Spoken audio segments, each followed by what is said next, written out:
pedir paciência no que eu vou ministrar. Por quê, pastor? Porque talvez o que eu vou ministrar hoje você nunca ouviu falar. Então eu quero te pedir primeiro paciência. Quero te pedir outra coisa: não julgue antes de você estudar, não é eu. Porque o que eu vou pregar eu sei o que eu estou pregando, e está escrito na Bíblia. Agora eu quero te pedir para você não julgar, vai estudar primeiro. Depois você volta e fala assim: pastor, ó, aquele negócio que o senhor falou, é realmente isso aí mesmo. Então, e segundo, e terceiro, o que eu quero que você faça? Eu quero que você aprenda. Antônio, vai para mim, por gentileza, lá na sala. Vem aqui, fazendo um favor. Deixa eu fazer um negócio com esse povo aqui hoje.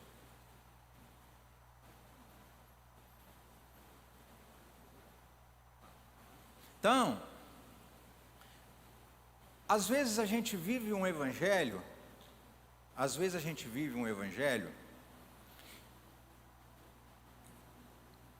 que a gente precisa aprofundar nas escrituras.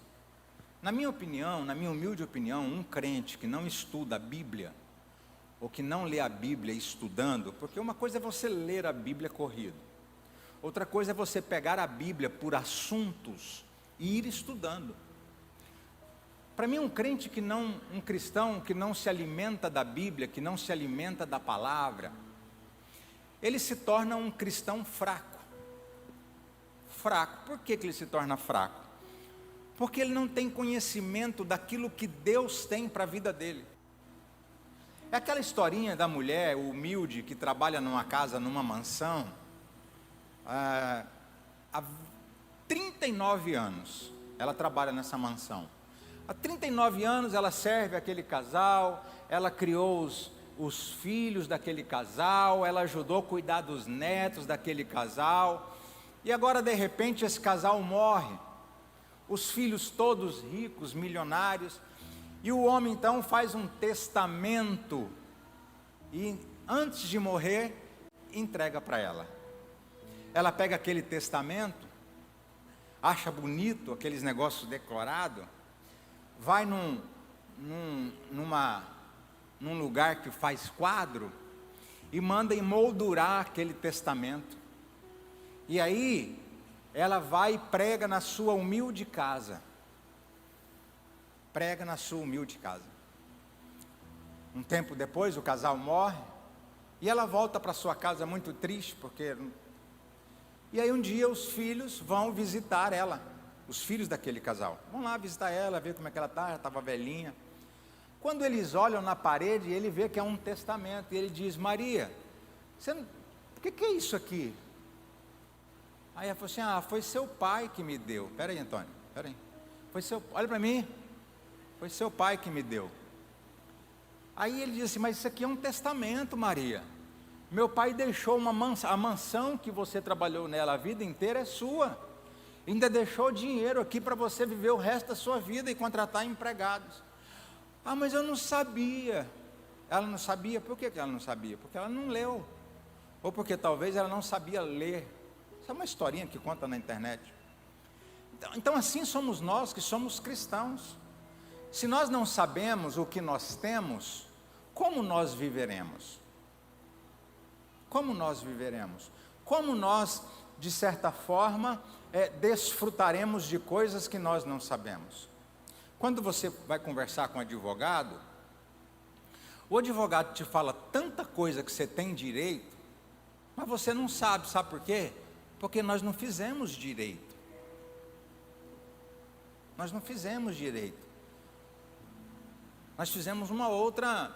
Você sabia que aqui na igreja tem um irmão, o Wellington, ele tem uma indústria, uma empresa, uma distribuidora de mármore, granito, esses negócios. Se você precisar, é só falar com o Wellington da Carina, ele faz um preço muito bom.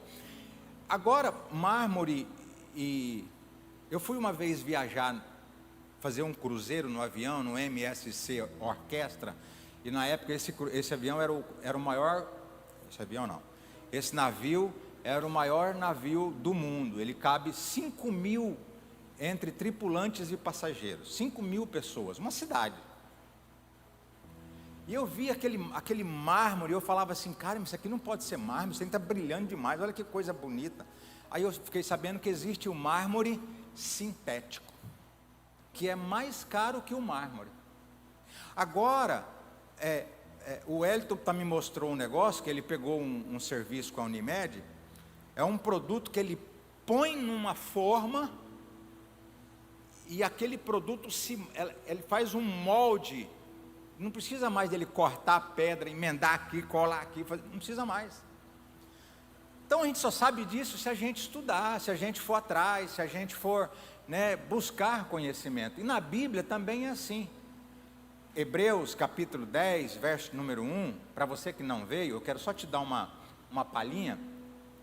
Hebreus 10, 1 vai dizer que a lei é a sombra das coisas. Hebreus 10, 1, coloca aí por favor. Hebreus vai dizer que a lei é a sombra. O apóstolo Paulo vai dizer para mim e para você, olha lá, porque tendo a lei a sombra dos bens, cada ano pode aperfeiçoar. Sabe o que esse texto está dizendo? Esse texto está dizendo o seguinte, olha, na lei a gente mata um cordeiro, e esse cordeiro, ele simboliza Jesus. Só que o sangue desse cordeiro, ele não tira o pecado das pessoas.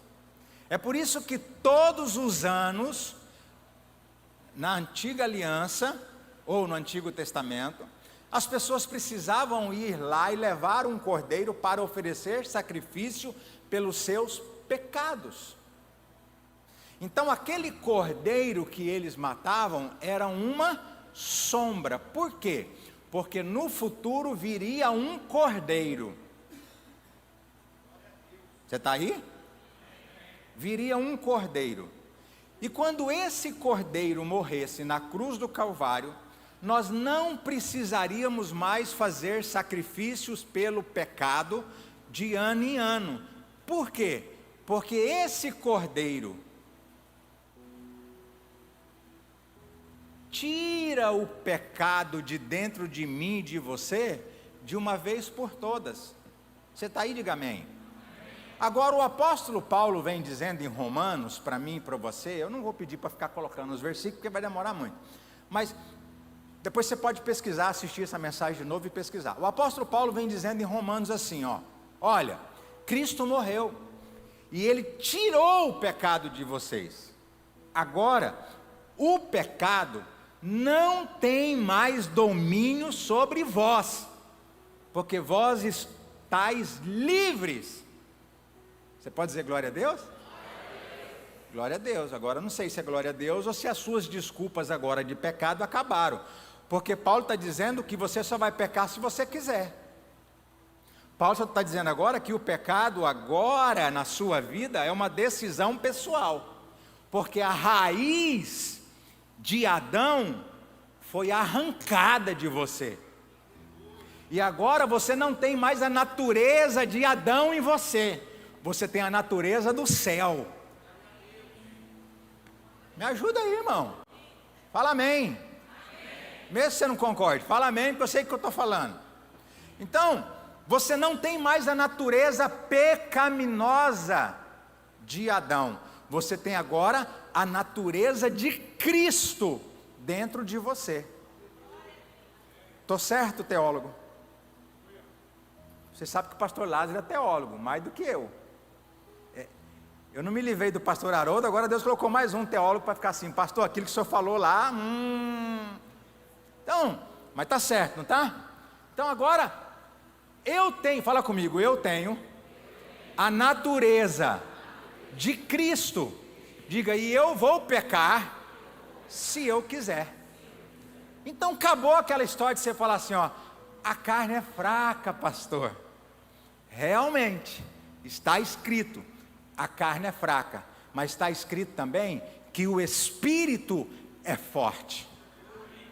Então se o seu espírito, se você andar no espírito, se alimentar o seu espírito, viver no espírito, o pecado, irmão, vai ser uma consequência.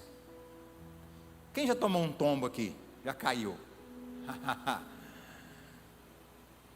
Você caiu porque você quis? Não, foi um acidente. Então, Paulo está dizendo que o pecado na minha e na sua vida, meu irmão, tem que ser um acidente. Ele não disse que nós não iríamos pecar mais. Ele disse que o pecado não ia mais nos dominar. É diferente. Então o pecado agora tem que ser um acidente na sua vida.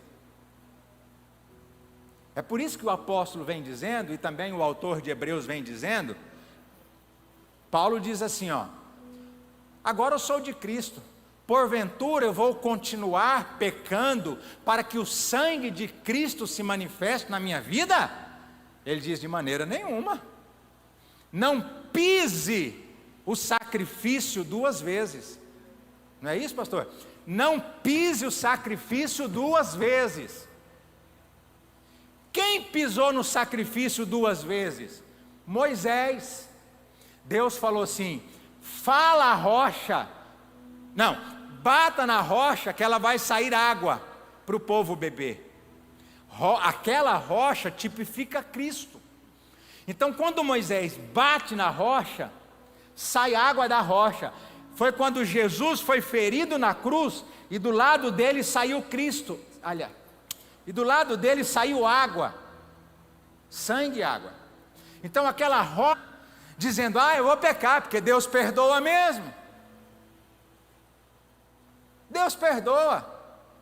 Mas Paulo diz assim: olha, vocês vão ficar fazendo isso para que a graça abunde sobre a vida de vocês? Não, de maneira nenhuma, não faça mais isso.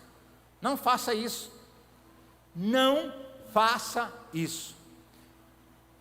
Agora tem muito cristão que pisa o sacrifício duas vezes. Deus vai me perdoar. A gente fica igual Sansão: me levantarei como das outras vezes e destruirei os meus inimigos. Me levantarei e destruirei os meus inimigos. Me levantarei e destruirei os meus inimigos. Até que um dia a Bíblia diz assim: e não sabia Sansão que o Espírito de Deus já havia se retirado dele. Agora o povo está com sede, e o povo começa a murmurar: saímos do Egito para morrer no deserto, estamos com fome, com sede. E Moisés começa a ficar irado com o povo, como o pastor fica de vez em quando. Mas não eu, porque na nossa igreja todo mundo é uma bênção. Ninguém, aqui, os visitantes que estão aqui pela primeira vez, olha, vocês estão num lugar santo, aqui ninguém faz nada errado, tá? Aí Deus diz para Moisés: fala a rocha novamente, para ela sair água.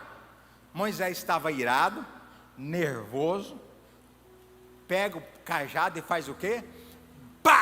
Bate na rocha. Aí da rocha sai água novamente. Mas aí lá em Deuteronômio, só para você ver o que é a graça de Deus, ou o que é o amor de Deus. Lá em Deuteronômio, no último capítulo, Moisés está prestes agora, ele chega no monte lá na Turquia, né, daquele monte lá, eu fui lá, eu vi, você olha toda a terra de Jerusalém.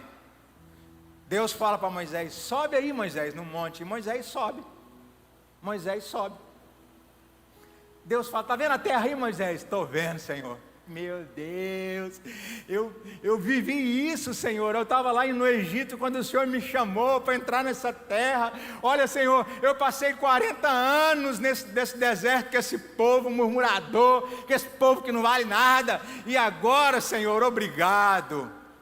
E aí Deus fala assim: de nada, Moisés. Moisés escreve aí, termina de escrever a Torá. Termina de escrever aí o Pentateuco, porque foi Moisés que escreveu Gênesis, Êxodo, Levítico, Número e Deuteronômio. E aí Moisés pega um papel, sei lá, uma caneta da Montblanc, né? Um papel chique, e começa a escrever.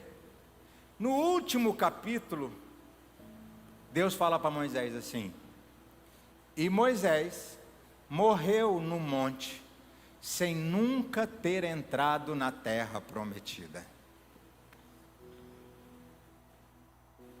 Eu acho que Moisés para e diz assim: ô Deus, como é que é? Esse trem aqui está errado.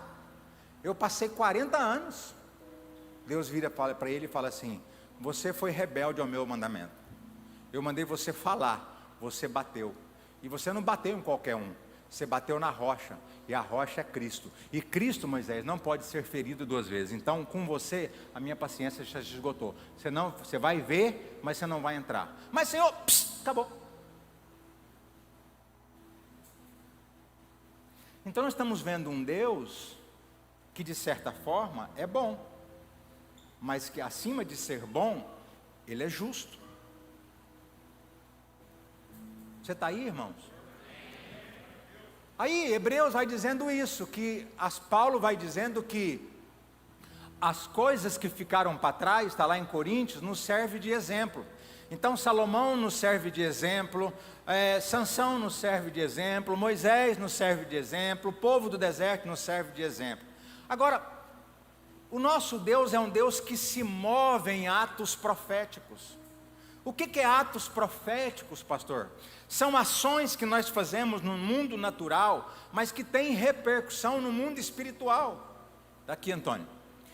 Eu vou te mostrar talvez um dos maiores atos proféticos da Bíblia. Um dos maiores atos proféticos. Daqui, Antônio. Pode sentar. Faz de conta que isso aqui...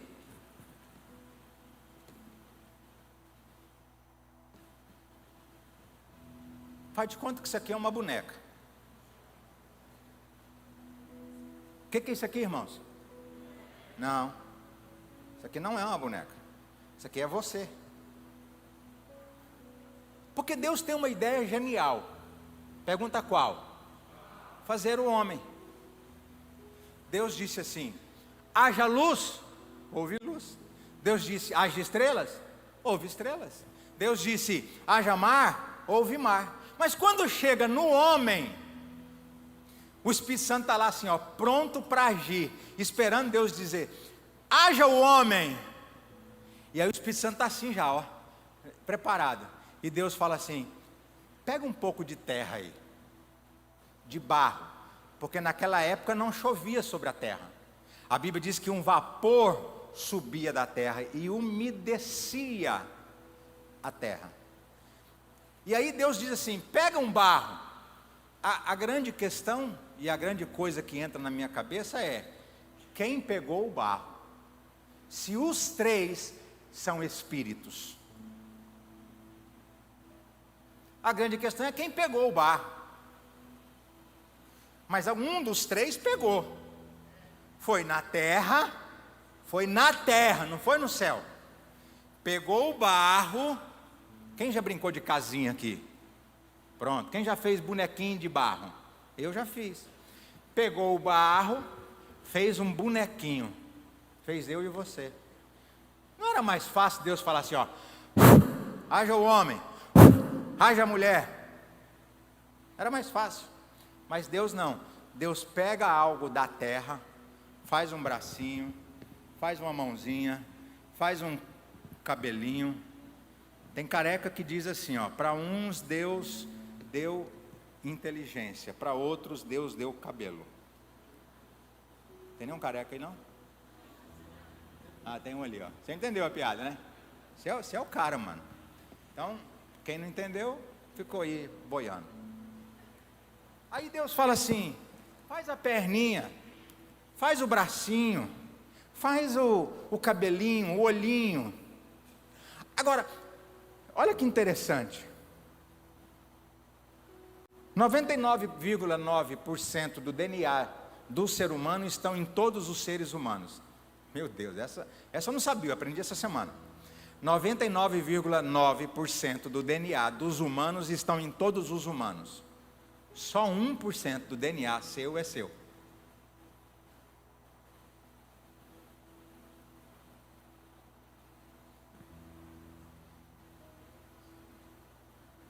E o corpo tem elementos químicos. E todos os elementos químicos do corpo estão na terra. É por isso que a Bíblia diz: você veio do pó e voltará para o pó.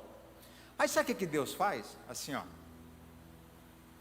Chega o Espírito Santo, ou Jesus, não sei, e diz assim: está aqui, Senhor, está pronto o bonequinho. E o bonequinho sai andando. Deus precisava fazer isso? Sim ou não? Não. Jesus precisava andar na terra. Olha Jesus andando no deserto, de sandálias, andando no deserto, com aqueles vestidos compridos, arrastando, fazendo poeira, aquele monte de gente andando atrás dele, aquele poeirão. Seja quem já andou na terra aí, não vai entrando no seu nariz a terra? Vai entrando no seu nariz, quando você vai parar, faz assim, ó, não sai um monte de terra, na garganta, faz assim. Aí vem um cego e Jesus fala assim: o que você quer? Eu quero enxergar. Jesus cospe no chão.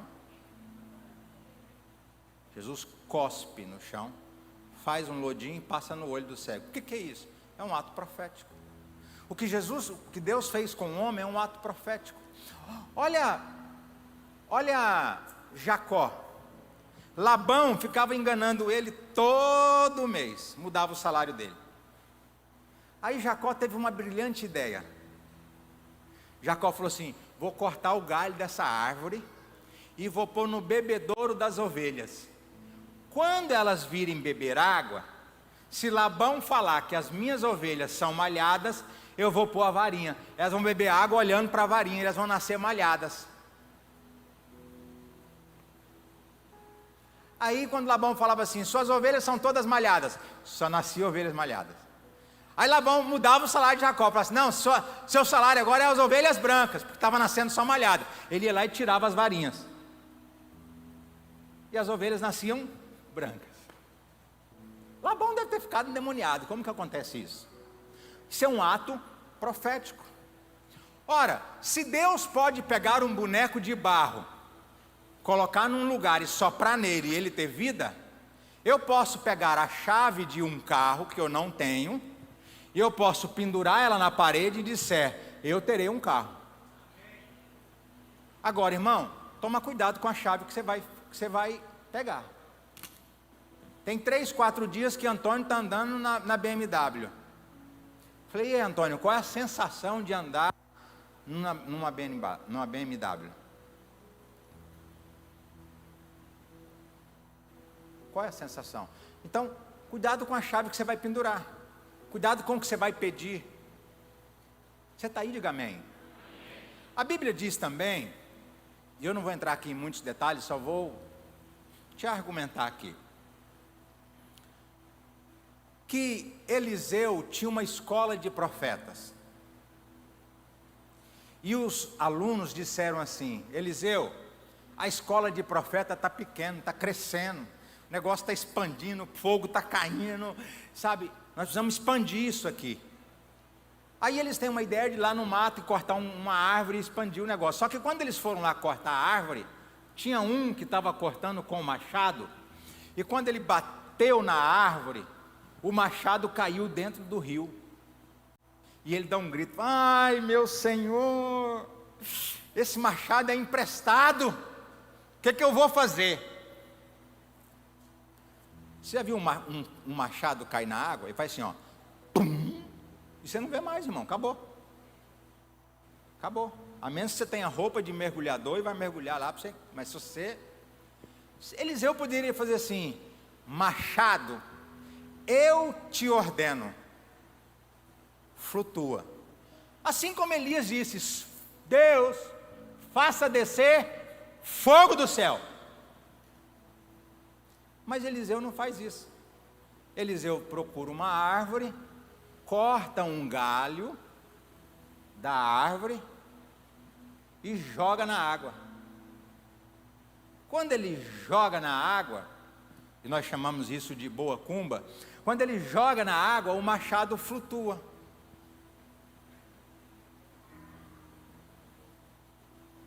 Não vai?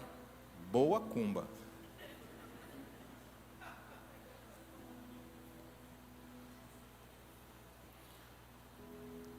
Irmãos, isso é uma atitude no mundo natural que reflete no mundo espiritual. E a Bíblia diz que quem governa o mundo natural é o mundo espiritual. Você entendeu? Diga amém. Então é por isso que durante essa semana nós ungimos os irmãos, nós tocamos chofar, nós demos pulo, nós fizemos caminhada aqui dentro. O que mais nós fizemos, pastor Lázaro? Nós recebemos, nós jogamos coisas, até comer aqui espiritualmente o povo comeu. Porque a Bíblia diz, você quer ver? Abra a mão. Abra a mão. Vou te dar uma bolacha do ânimo espiritual.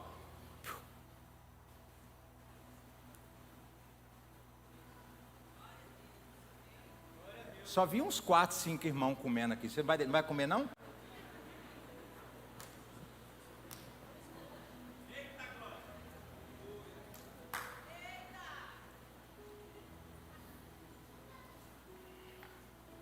Os visitantes devem estar assim hoje, acho que eu vim no culto errado.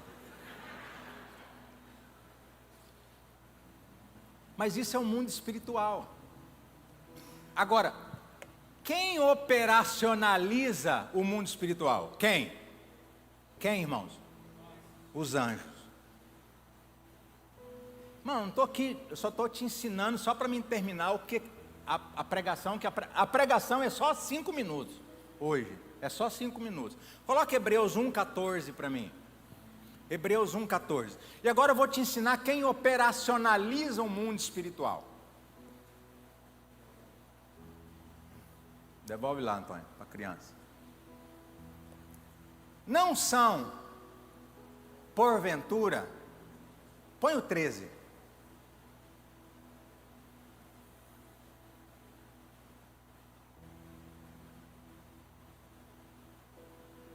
E a qual dos anjos disse, jamais, assenta-te à minha destra até que ponha os teus inimigos por escabelo dos teus pés? 14, falando dos anjos. Não são, porventura, todos eles espíritos ministradores? Fala comigo, espírito que trabalha. Olha lá. Enviados para servir a favor daqueles que vão herdar a salvação. Irmão, eu estou mostrando Bíblia para você, tá? Não estou contando historinha não. A Bíblia está dizendo que os anjos são espíritos ministradores que trabalham em favor daqueles que vão herdar a salvação. Quantos aqui vão ser salvos? Diga amém. Amém. Diga glória a Deus. Muito bem. Quem aqui já foi possuído por uma pomba gira? Eu já fui. Mas ninguém vai levantar a mão, você tem vergonha, né? Tá bom. O que é uma pomba gira? O que é um preto velho? O que é um Zé Pilintra? O que é um preto velho? São espíritos que nas regiões afros, né? Africanas. Eu só quero fazer uma pergunta que é de leigo, mas é uma pergunta de verdade. Eu não estou aqui. A macumbaria é uma religião? Irmão? Alguém tem certeza? Não é? O espiritismo mesa branca e o outro é uma religião. Ok, então você vai em algumas religiões, existe Preto Velho, Maria Padilha, existe. E algumas religiões elas fazem o bem. Ô mano, eu tô com calor aí, esses ar lá tá desligado, ó, aqueles 2 ar lá. Vê lá para mim, para ligar aqueles 2 ar lá, varão, o que está acontecendo lá? Não está funcionando eles? Eu tô com calor, tô vendo gente lá atrás assim, ó, com calor. Então olha para mim aqui, deixa o ar agora. Anjos e demônios, fala comigo, anjos e demônios operacionalizam o mundo espiritual. Agora a Bíblia diz que eles são espíritos, mas eles interagem com o mundo natural. Eles interagem. A Bíblia diz que Ezequias foi para uma guerra contra os sírios. Foi numa guerra contra os sírios. E aí,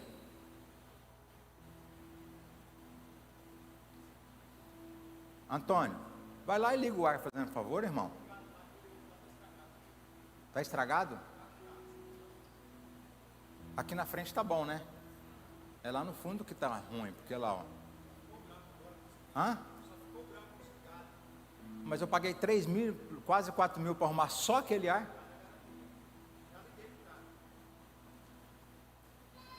Aí Ezequias vai até Isaías para guerrear, para destruir o exército. Sabe o que o profeta fala para ele? Pode ficar quietinho na sua casa. O anjo do Senhor, aí letra maiúscula, está fazendo uma referência ao próprio Deus. O anjo do Senhor vai lá de noite guerrear para você. E a Bíblia diz lá em 2 Reis, não precisa abrir não, 2 Reis 19, que em uma noite, um anjo matou 185.000 soldados. Jesus disse assim: se eu quiser, o meu Pai envia miríades e miríades e miríades de anjos, e eu venci essa guerra contra Satanás. Pode ficar tranquilo. Jesus dizendo isso. A Bíblia diz, que eu disse aqui de manhã, que Pedro estava preso numa cadeia, perto de morrer no outro dia. Ou seja, no outro dia Pedro ia ser morto e degolado, decapitado. Para não fugir, tinha 2 soldados, um do lado direito e um do lado esquerdo, e Pedro estava preso pelas mãos e pelos pés. A igreja estava orando num lugar. Senhor, tem misericórdia do pastor Pedro, não deixe o pastor Pedro morrer. A Bíblia diz que o anjo vai lá na cadeia, quebra as algemas de Pedro, cega os 2 soldados da cadeia, da porta da cadeia, da porta principal, e a Bíblia diz assim, que o anjo do Senhor acordou Pedro, falou: acorda, Pedro. Pedro, acorda. Imagine se você vai estar dormindo sabendo que vai morrer no outro dia. Mas Pedro estava, sabe por quê? Porque Pedro confiava no Senhor. A Bíblia diz que Pedro acorda, sai andando pelo pátio principal do presídio. Quando Pedro chega lá na casa, lá na igreja, ele bate na porta da igreja. Ei, gente, sou eu, abra a porta. Rod, o nome dela é Rod. Rod foi abrir a porta. Quando ela ouviu a voz de Pedro, ela não abriu a porta, ela voltou, dizendo assim: ei, gente, Pedro está aí na porta. E Tomé, deve ser ele ou alguém, né, parecido com ele, diz assim: não, Pedro está preso. Não é Pedro, deve ser o anjo dele. E aí, quando nós falamos de mundo espiritual na igreja, muitas pessoas ficam incrédulas. Por que ficam incrédulas? Porque não lê Bíblia. Os anjos estão trabalhando antes da lei, durante a lei e durante a graça. Você vai ver em Apocalipse os anjos do Senhor trabalhando em favor do povo. Por que você não vence algumas batalhas? Porque você não sabe entrar no mundo espiritual e orar do jeito que você precisa orar. Olha o que o centurião disse. Jesus falou assim: eu vou lá na sua casa curar o seu empregado. E aí o centurião falou assim: não precisa ir não, Senhor. Eu sou homem de autoridade. Fala comigo, autoridade. Se eu disser vai, vai. Se eu disser vem, vem. O senhor não precisa ir, só libera uma palavra. Agora Jesus, antes de morrer, vira para a igreja e diz: eu vos dou poder e autoridade.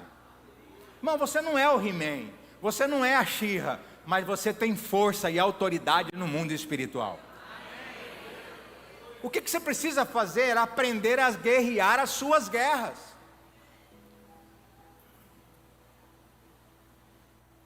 Nós começamos domingo a ativação profética, falando de uma terra prometida, falando de um povo que vivia no deserto. Eu não vou explicar isso aqui agora, que vivia no deserto, vivia no Egito, Deus tira eles do Egito, presta atenção, não foi eles que saíram do Egito, a Bíblia diz que foi Deus que tirou eles do Egito. A Bíblia diz que Deus tira eles do Egito. Tá certa a hora ali? 6:30? Tá. O culto começa às 5:30, 6:30, 1 hora. Tá. É que tem hora que me dá um branco. Então presta atenção. Deus tira eles do Egito, coloca eles no deserto para provar eles, para depois introduzir eles na terra prometida, que é o melhor da terra. É a vida abundante que Deus prometeu te dar. Aliás, já te deu. Jesus disse assim, eu vim para que tenham vida e a tenham em abundância. Deus não ia dar a terra prometida, Deus já tinha dado. O que eles tinham que fazer agora? Entrar e tomar posse. Estou começando a pregar, tá? Presta atenção. Entrar e tomar posse daquela terra. Agora, irmãos, não era para tomar posse como diz os Salmos. Só chegar e falar assim, todo lugar que pisar a planta dos vossos pés eu te darei. O que é isso que Jesus está fazendo? É um ato profético. Aonde está esse ato profético na Bíblia? Em Abraão. Quando Deus fala para Abraão, Abraão vai peregrinar a terra. E Abraão vai pisando na terra, peregrinando a terra. Peregrinando. Quando Abraão para, Deus diz para ele, toda a terra que você andou é sua.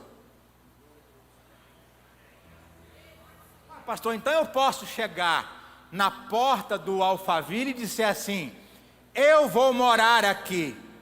Claro que você pode. Pastor, então eu posso ir na concessionária e dizer assim, a Bíblia diz que o Senhor, que se eu quiser e obedecer, como diz Isaías 1:19, eu quero e eu vou obedecer e eu vou andar nesse carro. É claro que você pode. Você pode pegar a foto dele, pôr na sua parede do seu quarto, da sua casa, do seu banheiro e começar a profetizar e declarar todos os dias. Fazer atos proféticos. Aí Deus falou assim, Josué, tem que entrar na terra prometida. E você precisa destruir Jericó. Destruir o quê? Jericó. Só que na terra prometida tinha 7 grandes... grandes o quê? Povos.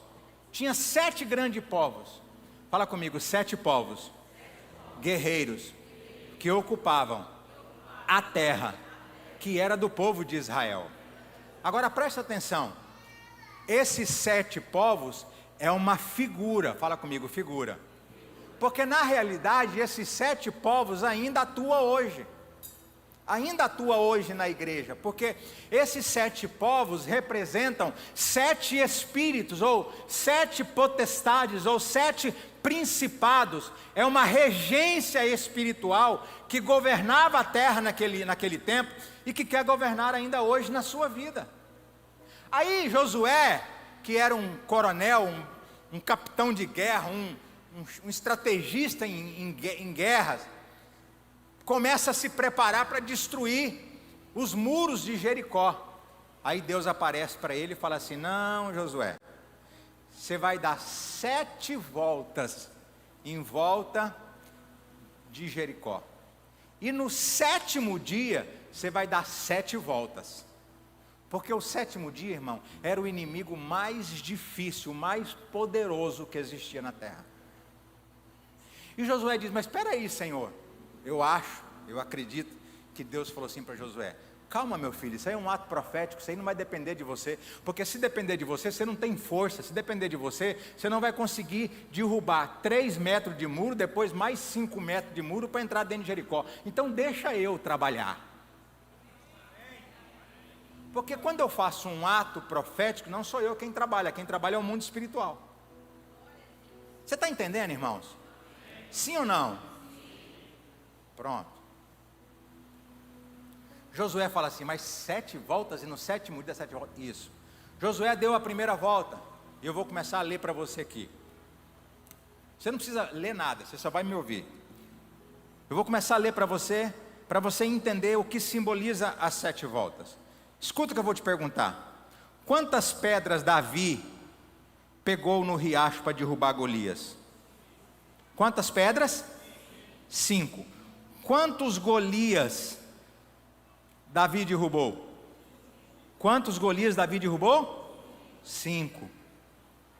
É que você só lê até o Golias, você não acaba de ler a Bíblia. Aliás, o que você ouviu é o que você está repetindo. Mas a Bíblia diz que Davi derrubou 5 Golias e 5 gigantes, e 2 deles se chamavam Golias. 2 se chamavam Golias. É que você só fica na historinha que contaram para você na escola dominical. Você não foi ler a Bíblia. Você quer ver? Elias subiu ao céu no quê? No quê? Ninguém quer responder agora, né? Ninguém quer falar. Quem acha que Elias subiu ao céu numa carruagem de fogo? Levanta a mão. Pois é, natalício. Você tem que ler Bíblia, porque Elias não subiu ao céu numa carruagem de fogo. Você fica repetindo o que você aprendeu na escolinha dominical lá, quando você era criança. Agora está aí, com 55 anos, repetindo a mesma coisa. 40, né? 30? Correu a corrida de reis hoje. Você está violento, hein, varão? Parabéns. Elias não subiu ao céu numa carruagem de fogo, irmão. Isso não está escrito na Bíblia. Pelo menos na que eu leio, não. Então os irmãos da carruagem vão ler Bíblia. Te peguei. A primeira volta simbolizava o povo heteu. Quem são os heteus? Heteus quer dizer filhos do terror. Esse povo, ele infundia terror na terra prometida. Todo mundo tinha medo deles, porque a sua regência espiritual é medo, pânico, terror e desânimo. Tem muita gente que está na igreja, está na terra prometida, tem Deus, tem o Espírito Santo, tem os anjos que trabalham com ele, mas ele está vivendo uma vida de terror, está vivendo uma vida de pânico, de medo, está desanimado, saiu 2023 desanimado e entrou 2024 morto. Mas segunda-feira, irmãos, nós derrubamos aqui os heteus. Quem veio aqui segunda-feira, nós derrubamos os heteus. A primeira volta era para derrubar os heteus. A segunda volta, ato profético, viu, irmãos? A segunda volta era para derrubar os girgazeus. Pastor, eu nunca vi esses nomes. Pois é, são figuras de demônios, de regências. Quem já ouviu falar, ou já assistiu o desenho da Marvel, do Homem Super-Homem, da Mulher Maravilha? Quem já assistiu? Oh, ainda bem que não é só eu que estou antigo. Você lembra naqueles desenhos animados que tinha o Triângulo das Bermudas? Quem lembra? A Ilha da Fantasia do chinesinho pequenininho, você lembra dele, Jacó? É da nossa idade esse aí. A Ilha da Fantasia tinha e naquela Ilha da Fantasia tinha o Triângulo das Bermudas, que os aviões desapareciam. Você acha que isso é brincadeira? Não é não. Entra na internet e pesquisa para você ver. E a Bíblia diz que Deus prendeu alguns principados ou potestades, não sei, nas profundezas do mar. Está lá, irmão, é só você ler a Bíblia. Então, os gigazeus quer dizer moradores da lama. Tem muita gente que está na igreja, irmão, mas o pé dele está na lama. A mão dele está na lama, sabe por quê? Porque ele pega na lama para jogar lama nos outros. E as pessoas se esquecem que quem pega na lama para jogar lama nos outros, suja as próprias mãos. O William hoje me mandou um vídeo de um rapaz, não vou falar o nome, e eu respondi tudinho, esse cara é isso. Aí eu falei, opa, eu não sou girgazeu. Eu apaguei tudo que eu ia escrever. Porque quando eu jogo lama nos outros, isso fala mais de mim do que da pessoa. Eu apaguei, deletei. Tem gente que está na igreja, mas vive na lama, vive afundado. Sabe qual que é a regência espiritual desse espírito maligno? Tirar a sua estabilidade. Tirar a sua estabilidade. Quem está na lama, irmãos, fica firme, sim ou não? Não. Você já assistiu o filme de areias movediças? Que vai engolindo a pessoa, engolindo, mata a pessoa. Tem gente que está assim, numa areia movediça, numa lama. E aí nós fizemos um ato profético aqui, nós tiramos o pé da lama. Eita glória! E todo mundo deu um salto assim, ó, e firmou os pés sobre a rocha. Então, a segunda volta simboliza os girgazeus que foram vencidos aqui nessa semana de ativação profética. A terceira volta foram os amorreus. Amorreus quer dizer povo da montanha. Fala comigo, povo da montanha. Essa regência espiritual representam aqueles que fecham o caminho ou que se colocam em seu caminho para te impedir de entrar na terra da promessa. Quando Moisés saiu da terra do Egito, que ele queria passar pelo caminho dos girgazeus, sabe o que eles fizeram? Dos amorreus, aliás, sabe o que eles fizeram? Eles eram povo da montanha, eles tinham visão privilegiada, e aí eles falaram assim, aqui você não passa.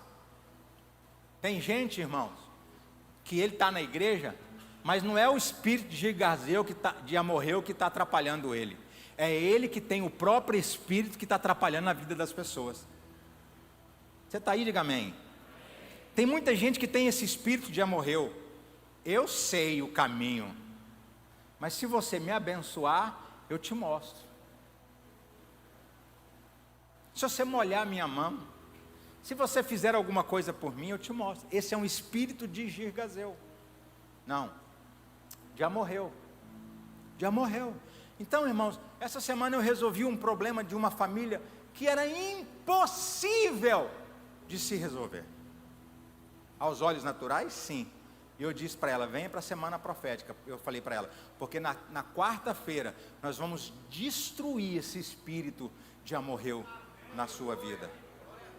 Quando foi ontem, ela disse assim, pastor, hoje de manhã, graças a Deus, pastor, olha, o Senhor é bom demais, falando que eu era bom, o Senhor é bom demais, pastor, Deus colocou o Senhor na minha vida. Eu falei, não, minha filha, o que eu vou fazer para te retribuir? Eu falei, ore por mim.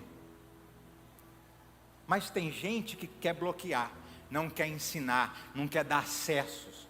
Nós derrubamos esse espírito e eu profetizo que você vai entrar em todos os lugares que Deus tem para a sua vida. Você vai viver tudo que Deus tem para a sua vida. Nada e nem ninguém vai impedir você de entrar na terra prometida.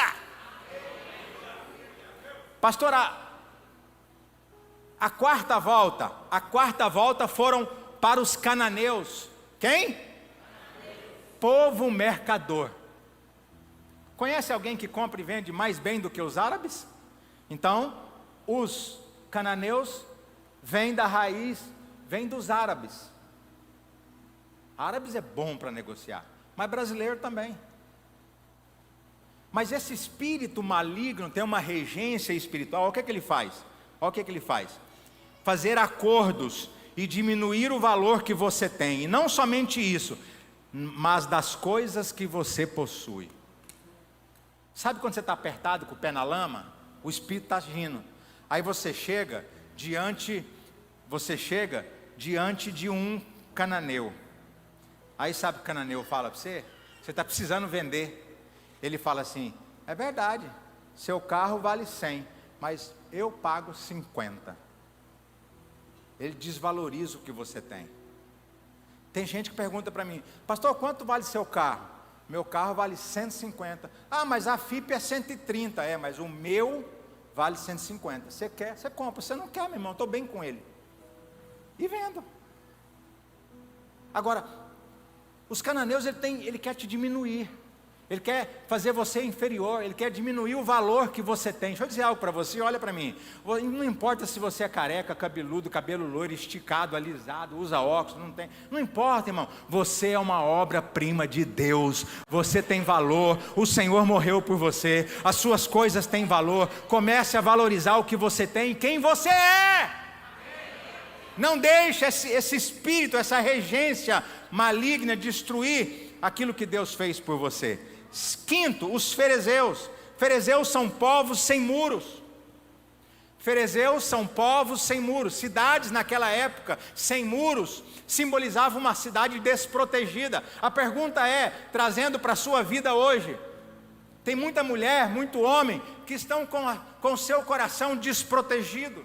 Tem muito homem, muito sacerdote que em vez de proteger a sua casa, levantar muros, ele traz demônio para dentro delas. Me ajuda, irmão. Me ajuda, irmã. Olha a regência espiritual desse povo. Viver sem muros representa perder o controle da vida. Viver sem limites, deixar a sua alma assenhorar a sua vida.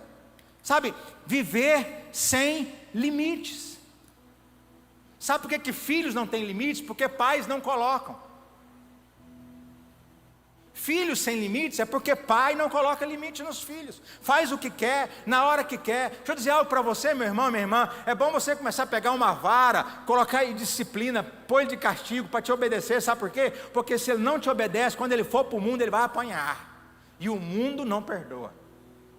Eu vejo filhos aqui na igreja que batem na cara dos pais. Sabe por quê? Porque os pais não põem limite. Lucas e Maria Eduarda, quando era criança, os dois, pequenininhos, senta aqui e não levanta. Eles sentavam e não levantavam. O culto inteiro. Limites. Agora você não põe limite. Olha, presta atenção. O seu cartão de crédito tem limite. Não, pastor, o meu é black. Como diz o Quan, o meu é break. Ok, mas você precisa de um limite. Agora esse povo aqui, ele quer destruir os nossos limites. Você está aí, diga amém. Sexto e penúltimo, heveus, são os moradores de aldeia, os aldeões. Qual é a sua regência espiritual? Te deixar pequeno, sem expressão e limitado. Quer te deixar pequeno, sem expressão e limitado. Há quem diga aí que antes de morrer você precisa escrever um livro, plantar uma árvore e pintar um quadro. Eu já fiz os 3. Meus filhos, quando eu morrer, eu vou ter que morrer? Vão sentar com os meus netos ou com os meus bisnetos e vão dizer: esse livro aqui, ó, foi o papai que escreveu, foi o vovô, o biso que escreveu. Irmão, quem aqui tem experiência de vida? Levanta a mão. Meu Deus, só um ali, 2, 3. Ah, bom, vou perguntar de novo. Quem tem experiência na vida? Por que você não escreve um livro? Para deixar de legado.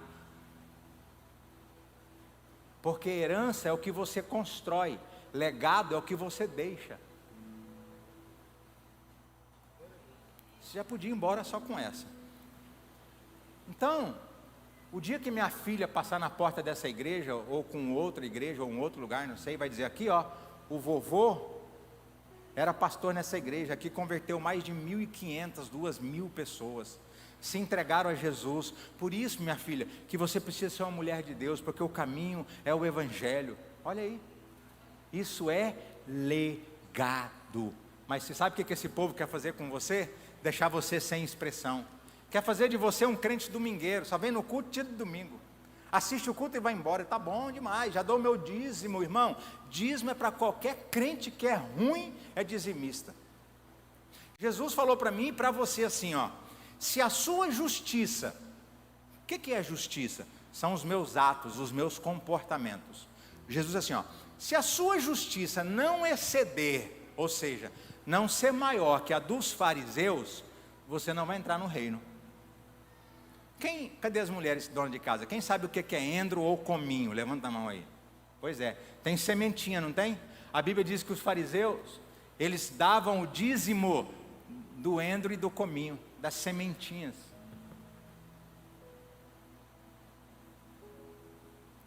Então, Deus não quer que você seja pequeno. Deus não quer que você seja uma pessoa sem expressão. Pede para Deus te dar ideia, para você revolucionar seu bairro, revolucionar sua empresa, revolucionar seus negócios, revolucionar sua família, te deixar rico, te prosperar, para você abençoar pessoas, para você abençoar a obra de Deus, enviar missionários para outros países, construir igrejas, bancar salário de pastores. Só veio um amém aqui, esse povo está... Morreu... Não. O Eteu está no seu pé, o Eveu está no seu pé aí. E por último, vamos encerrar. Fala, graças a Deus.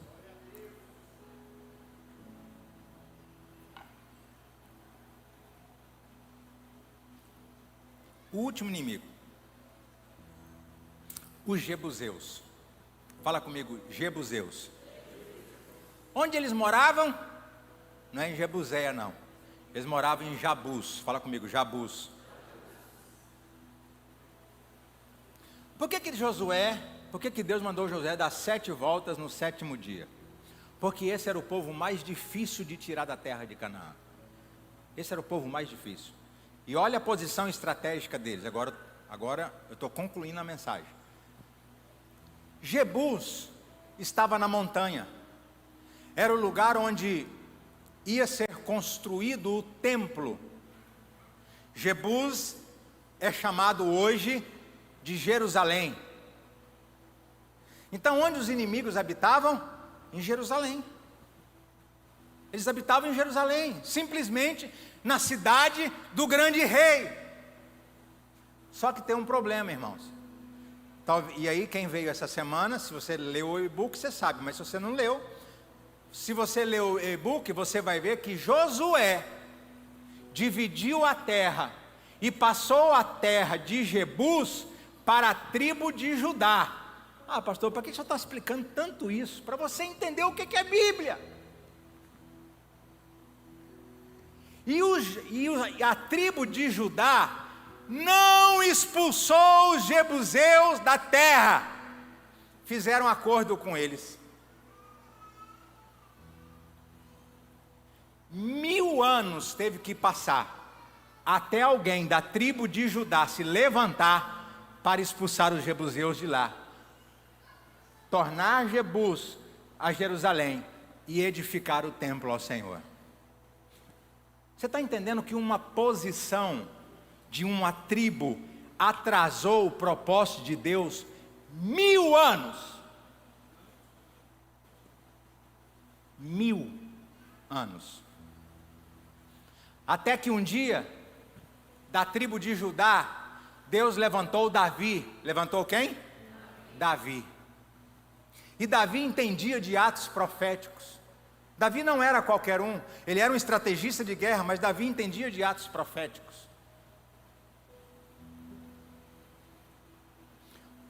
E por que Davi fez um ato profético para entrar na terra de Jebus? Porque pela espada não era possível. Eu preciso que você entenda no final dessa ativação profética, que tem guerras nossas, que a nossa força não resolve.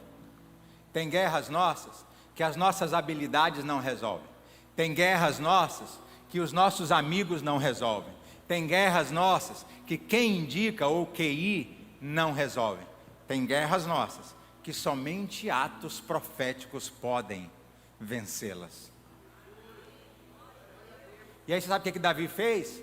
Davi disse assim: é muito fácil eu ganhar esse povo, é só eu entrar lá e erguer um altar de adoração a Deus. Então, mais do que fazer a ativação profética, mais do que entrar num carro e dizer esse carro é meu, mais do que entrar no condomínio de luxo que você quer entrar e andar pelas ruas e dizer eu vou morar aqui, eu vou comprar uma casa aqui, eu declaro porque a palavra do Senhor diz, quando eu tiver a planta dos meus pés o Senhor me dará. Você precisa aprender, irmãos, você precisa aprender que o seu altar de adoração tem que estar erguido. A sua vida tem que ser uma vida de adoração. O que nós fizemos aqui antes da palavra não é na essência. Nós adoramos, cantamos, mas na essência a adoração não é cantar, é um estilo de vida. Então, mais do que fazer atos proféticos, porque a Bíblia diz que Deus está à procura de quem, irmãos? De adoradores, que o adorem em... Deus não está atrás do ministério de louvor. Se adoração fosse só cantar, nós que pregamos, que dançamos, que sapateamos, que cuspimos fogo, que fazemos atos proféticos, estaríamos fritos, porque Deus só está atrás deles. Não. Então adoração é um estilo de vida. Olha o que Elias, quando Israel estava tomado por Baal, a Bíblia diz que Elias confrontou os profetas de Baal e disse: olha, Deus é Deus, Baal não. E eles dizem: Baal é Deus. Ele falou: então foi o seguinte, quem for Deus vai fazer descer fogo do céu. E aí eles falaram assim: está topado. A Bíblia diz que antes de pedir fogo do céu, a Bíblia diz que Elias restaura o altar que estava caído. Irmão e irmã, o meu altar, o seu altar de adoração, de vida com Deus, de leitura da palavra, de oração, de jejum, de vir aos cultos, de congregar, de discipular, de ganhar almas. Esse é o nosso altar. Compromisso de comprar e pagar, compromisso de ser fiel ao seu marido e à sua esposa, compromisso de ser o sacerdote da sua casa, compromisso de honrar o seu marido, compromisso de ajudar as pessoas. Isso é um altar de adoração. É viver uma vida em Deus, por Deus e para Deus.